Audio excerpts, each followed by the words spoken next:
Hello friends, let us discuss about international orientation. So from international orientation, we can able to understand that it is the degree and nature of involvement in international business or international orientations. There is an analysis provided by Douglas, Finn, and Perlmutter within the framework of the modified EPRG scheme. It's helpful in understanding the level of involvement of firm in international business.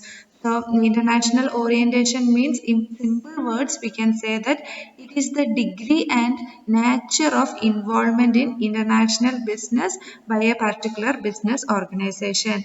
And we can understand it in a deep manner with the help of EPRG scheme that is developed by Douglas Wind and Perlmutter within the framework. Within this framework, he modified it as EPRG scheme, and it is very much helpful in understanding the different level of involvement of firm in uh, international business. There are mainly four orientation, that is E, P, R, G orientation. So E refers to ethnocentric, P refers to polycentric, R refers to regiocentric, and G refers to geocentric orientation.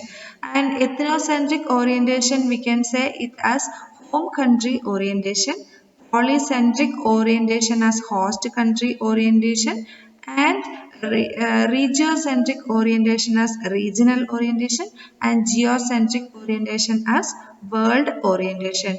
So we have given this classification on the basis of the basic idea behind these four type of orientations. So let us see in detail. So this is EPRG framework: ethnocentric, polycentric, regiocentric, and geocentric approaches. And let us see what is ethnocentric approach. In ethnocentric approach, overseas operations are viewed as secondary to domestic operations and primarily as a means of disposing of surplus domestic operations.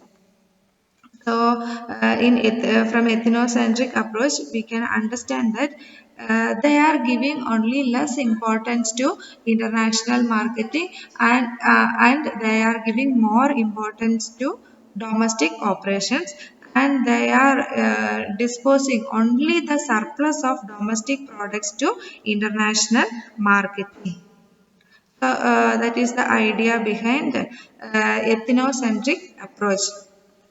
So the top management views domestic techniques and personnel as superior to foreign, and also as to most effective in overseas markets.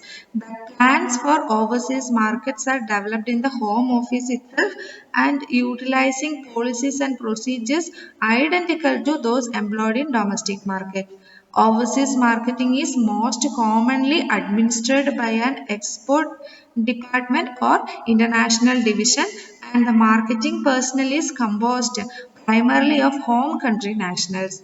Overseas operations are conducted from a home country base, and there is likely to be a strong reliance on export agents also.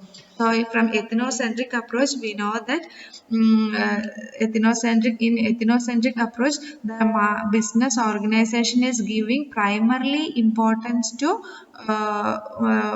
domestic market, and they are giving only secondary importance to international market. The main aim of ethnocentric approach is the business organization which is adopting ethnocentric approach.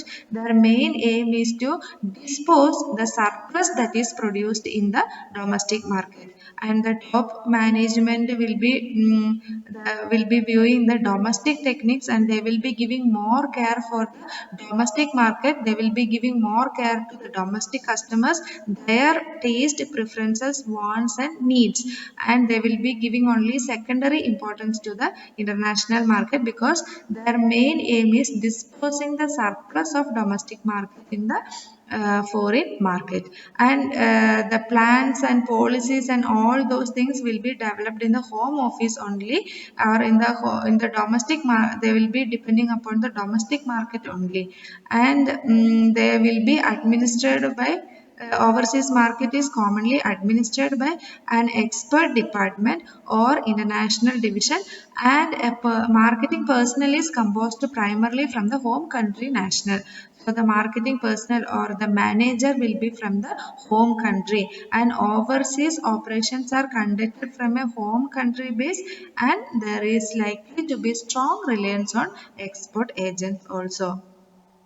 So that is about ethnocentric approach. In simple words, we can say that they are giving more concentration to domestic country, domestic customers, and domestic operations, and giving only secondary importance to international market. The main aim of going international is to dispose the surplus that is produced in the domestic country.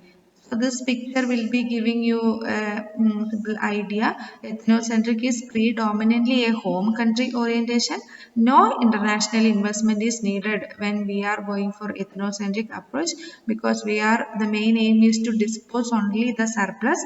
Then domestic countries view foreign market as an extension to domestic markets, and there is no additional selling cost involved because they are not focusing on international marketing, and this approach will be having only minimal risk and commitment to overseas markets.